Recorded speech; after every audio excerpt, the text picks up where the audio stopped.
స్వార్థ రాజకీయాలకు ప్రత్యామ్నాయంగా సమాజంలో ఉన్నత సామూహిక ఆశయాల కోసం పురుడుకు పోసుకున్న ఉద్యమమే మా జనసేన పార్టీ ఆవిర్భావ దినోత్సవం.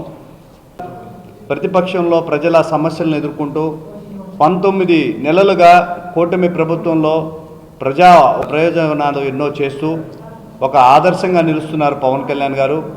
ఎండల రీత్యా జనసేన 13వ ఆవిర్భావ దినోత్సవాన్ని ఏ నియోజకవర్గాల హెడ్ క్వార్టర్స్లో చేసుకోండి అని పిలుపునిచ్చిన మేరకు రేపటి రోజున ఘనంగా జనసేన ఆవిర్భావ దినోత్సవ వేడుకలు జరుపుకుందాం, కలిసి జరుపుకుందాం రండి అని అందరికీ పిలుపునిచ్చారు మా వేములపాటి అజయ్ గారు.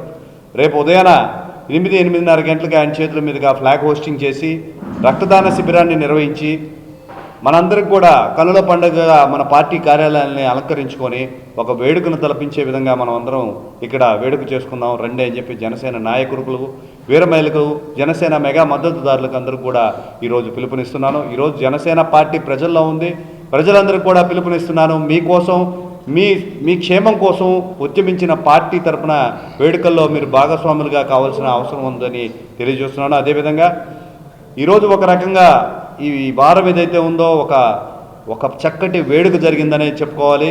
గతంలో 37,000 ఉన్న సభ్యత్వాలు 50,000 మైలు రాయి దాటాయి మా వేములపాటి అజయ్ గారి మార్గదర్శకంలో.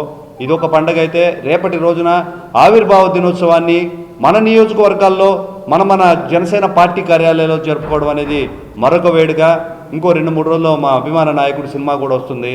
కరెక్ట్గా ఈ వారం ఏదైతే ఉందంటే పవన్ కళ్యాణ్ గారి అభిమానులకు కానీ జనసేన పార్టీ అభిమానులకు కానీ ఒక పండుగ వారంగా కూడా డిక్లేర్ చేయబడింది. రేపటి రోజున జనసేన మద్దతుదారులని ప్రజలందరూ కూడా సగర్వంగా ఆహ్వానిస్తున్నాం.